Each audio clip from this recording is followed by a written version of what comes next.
Time now for an in-depth look at the market news this afternoon, and for that I'm joined on the line by Mr. Daniel Yu, Global Strategist at Yuanta Securities. Mr. Yu, good afternoon. Thank you for coming on today. Good afternoon.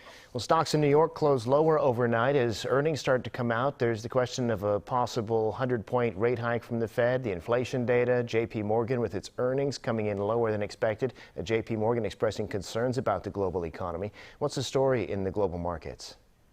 Yes, despite a lot of the negative news coming out, markets were kind of fairly flat. Dow lost about 100 points and S&P fell only 0.4%, while the NASDAQ closed at the flat line for the second consecutive session. If you remember, 2 days ago, we had a CPI number coming out, and it came out to be 9.1%, much higher than expectation of 8.9%. And due to that, there was uncertainty about the possibility of Fed raising interest rate, not just 75 basis points, but 1 percentage point in coming July 27th.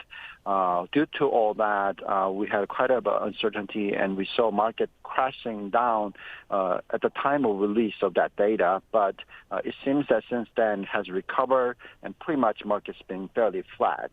Of course, the market is looking for some kind of ideas or maybe possibility that inflation might be falling down and causing the Fed to slow down in terms of the rate hike. We need those kind of news for the market to go up. But for the time being, continuously we are uncertain about the rate hike speed until the end of this month. But in any case, we will see maybe anywhere between 0.75% to 1 percentage point increase in the July 27th.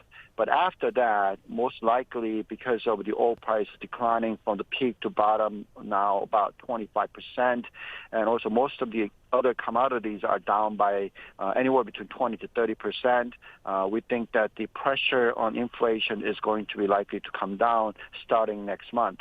So if that's the case, maybe the speed of the rate hike on the September 22nd most likely will come down to maybe 0.25 to maybe 0.5%. If that happens, we think that it will be in a quite good position for the market to recover. Meantime, we will see the level of the earnings coming through. We saw JP Morgan earnings weaker than expected, and also Morgan Stanley, but it's due to the overall financial market, not necessarily just the financial market, but because of the equity market. But as far as the interest income, it seems to be quite stable. We'll wait and see what happens on the 27th of July. Indeed. Well, Korean stocks were down sharply this morning. The KOSPI actually dropping below 2,300 points, but with foreign investors buying again, it did recover. The KOSDAQ closed lower. A big boost today from chipmakers Samsung Electronics, SK hynix. Declines for chemicals, banks, utilities. Tell us about the domestic market.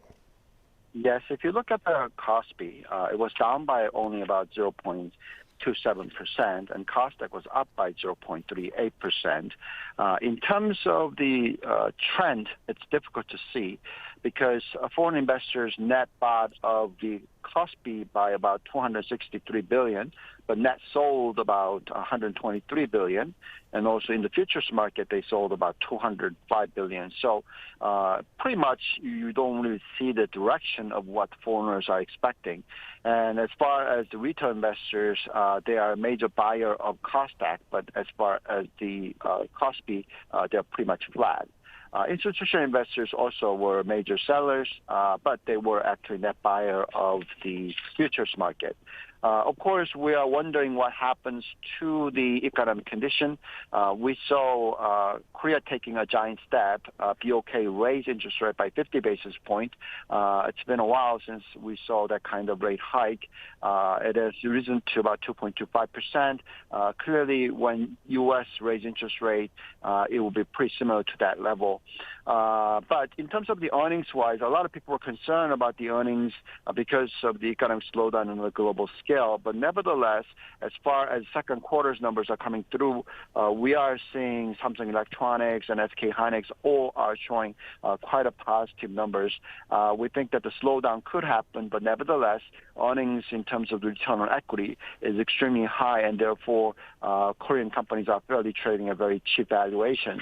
If you look at the price-to-book level of KOSPI, it is trading at 0.8 times book.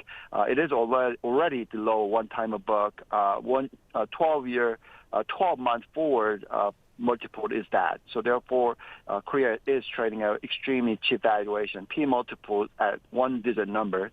So clearly, compared to any other market, it is the cheapest market, and therefore it will have some resistance to further falling from the current price level.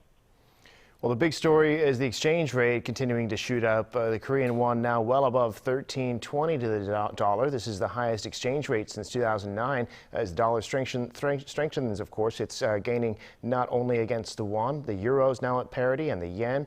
Where do you see the currency going from here? Right. First of all, if you look at the U.S. dollar index, it is hitting at 108 plus. It is the highest level since we haven't seen since the dot-com bubble era. So at that time, we saw dollar index going to 120. In any case, this kind of rise of the dollar affects the emerging market currencies, clearly Korea, and also raising interest rate to the speed slower than U.S. makes it that maybe foreign investors are net seller of the Korea. Then current account numbers are diminishing in a sense. However, though, we think that Korea is quite fundamentally strong.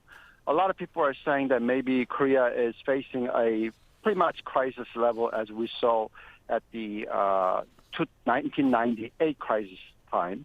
But we don't think that that is likely the case because if you look at the fundamentals of the Korean companies, if you look at the debt-to-equity ratios, it is extremely low. Of course, there's uncertainty about the retail investors or retail consumers, that their leverage ratio is 100% plus.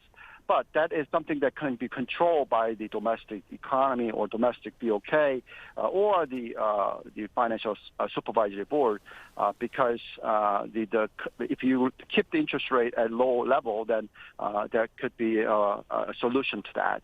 So I think that what we really need to see from Korea is that Korea needs to make some kind of swap deal with the U.S. that currency can be controlled, and also not raising interest rate as aggressively as U.S. If that happens, then we think that the Korea will be quite easily solving the current problem.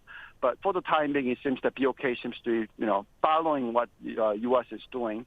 I think that they should be more focused about the currency swap rather than keeping up the interest rate hike speed. In any case, as long as the interest rate hike continues to happen, then the market is not going to be in a position to rise. So therefore, the volatility is expected to continue, while the dollar index may expected to remain at kind of appreciation speed until the July 27th. After that, we think that the dollar will be weakening, then Korean won will be appreciating, and overall, most of the uncertainty will be diminishing. But for the time being, the volatility is expected. We'll have to wait and see if that currency swap materializes. Mr. Yu, we'll leave it there for today. Thank you, as always, for coming on. Appreciate your insights. Thank you very much.